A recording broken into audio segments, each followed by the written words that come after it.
Anne Frank was a Jewish girl who escaped with her parents from Germany, came to Holland, and she was incarcerated, was taken by the Germans to Germany and died in a concentration camp.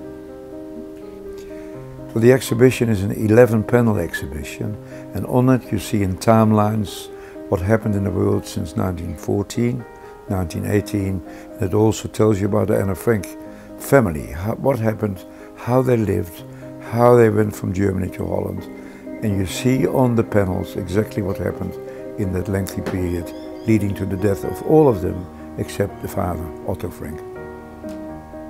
I was a teenager when the Germans invaded Holland. I was 13. I remember the first day. It wasn't bad for me. I couldn't go to school, so I didn't have to do my homework. But what happened then was 5 years of occupation, of Jewish neighbors being killed, of the young boy who used to play in the street with me. He never came back. I could see what was happening. Prominent Jews who were very much part of society, just like today in Australia. They were incarcerated, they disappeared, they were killed, they never came back. That's what I learned.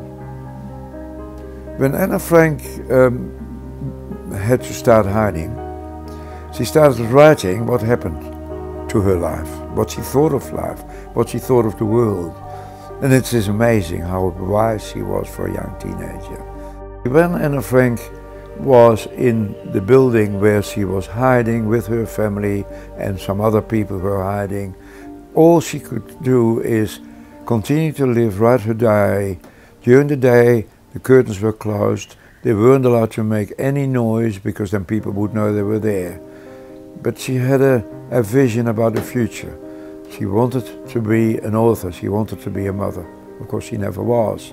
But when she looked at the world outside, the chestnut trees, what she saw, that was the only world, the only contact she had with the outside world.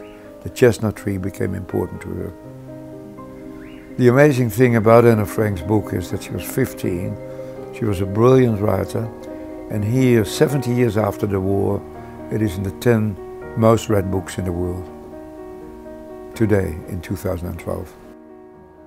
The exhibition is an international traveling exhibition, and it was established because more than 1 million people visit the Anne Frank house in Amsterdam each year, and it's only a small house. So they developed the exhibition so that people who don't visit Amsterdam would be made aware of it. It's been in 55 countries. It had not been to New Zealand. It had been to Australia 9 years ago in a more simple form. It's been developed a great deal, and of course there are many new young people that haven't seen it.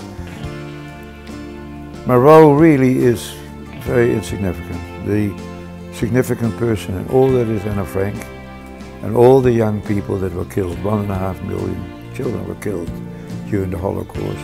My role is to bring it together, to get it into the museums, to get the funding. I think from an emotional point of view, it's very strong, because here we see a young woman, a courageous woman, a woman with ideals, and you see how her life was cut short as a result of this brutal Holocaust. What we can learn from it is that when one race feels superior over another, when one people start to control another, it can lead to excesses. The result of that can be a genocide. We've seen it in the Holocaust, we've seen it in Cambodia with the Khmer Rouge, we see it in Africa.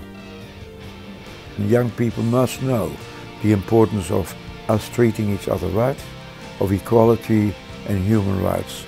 So I would suggest, yes, all people will benefit from it, but it's very important for young people.